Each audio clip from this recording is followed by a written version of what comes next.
लहानपणापासून नाही मला ती माई त्याच्यामुळे नकोच असो. भानुदास महाराज वर्णन करतात, खडकी सोनेल्या मोठा आजीचा दही काला कोमटा.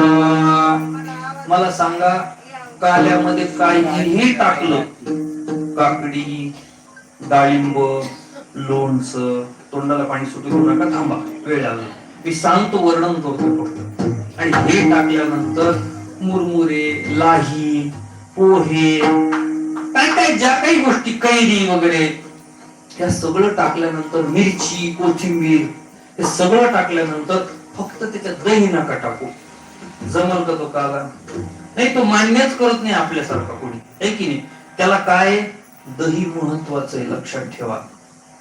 दह्याचं वर्णन करत असताना माऊली ज्ञानेश्वर सांगतात, मंथुनी नवनीता तैसे घे अनंता, म्हणून दही आहे बरं का.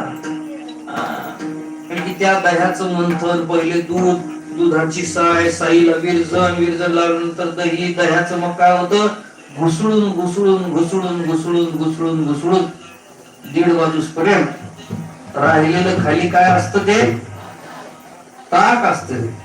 आणि वर काय राहत, वर परमार्थ आहे, लक्षात घ्या.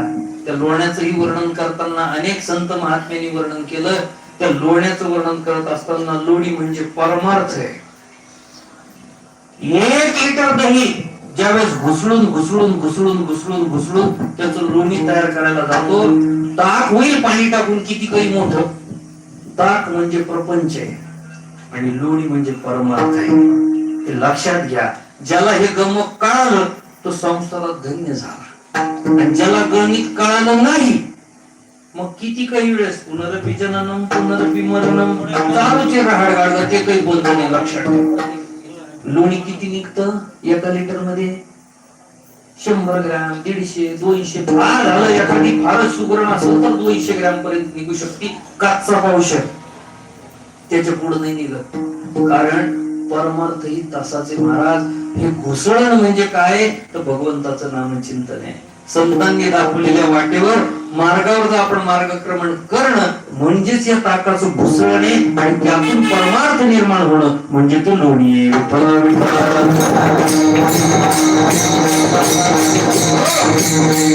भानुदास महाराज त्याचं वर्णन करतात. मग सगळे जण भानुदास महाराजांच्या वर्णनाप्रमाणे त्या खडकावर बसले, कमळाच्या फुलाप्रमाणे बसले बरं का.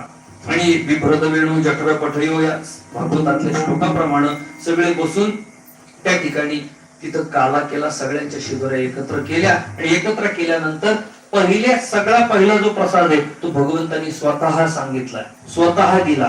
कोण देत आहे? भानुदास महाराज वर्णन करतात, घ्यारे घ्यारे दही भात आम्हा देतो पंढरीनाथ. पंढरीनाथ कसा? पंढरीनाथालाच अधिकार म्हणलं, तोच देईल, दुसरं कोण देणार? तुम्ही हरी म्हणा, तुम्ही गोविंद म्हणा, तुम्ही मुकुंद म्हणा, तुम्ही राजाराम म्हणा, तुम्ही रामचंद्र म्हणा, सगळा पांडुरंग परमात्मा एकच आहे. तुम्ही म्हणा, पण ते एकच आहे. रूप भिन्न आहेत पण स्वरूप मात्र एक आहे, लक्षात ठेवा. मग पुढे चालून दुसऱ्या प्रसादाची वेळ ज्यावेळेस येते त्यावेळेस भानुदास महाराज वर्णन करतात, मुदा घेऊन या करी. मुदा म्हणजे मोठी मोठी, एक एक मुठ. मुदा घेऊन या करी पेंड्या वाटी तो शिदोरी. पेंड्याला जिम्मेदारी दिली, पेंड्या तू आता पुढची शिदोरी वाट बरं का, आता भुका भरपूर लागल्या, भरपूर पोटभर उद्या, कोणी माग पुढे पाहू नका. आणि भगवंतांनी सांगितलं, काला खाल्ल्यानंतर हात कुणी पाण्याने धुवायचे नाही. कुठं पुसायचे? तर वर्णनाप्रमाणे संतांच्या टेनीला पुसायचे. का? त्याचं कारण उच्चिष्टाची मिसे देवजडी होत असे मासे. त्यांनी सगळ्या देवतांनी, इतर देवतांनी माशाचं रूप घेऊन पटापटा पटापटा त्या यमुना नदीच्या डोहामध्ये उड्या मारल्या. का?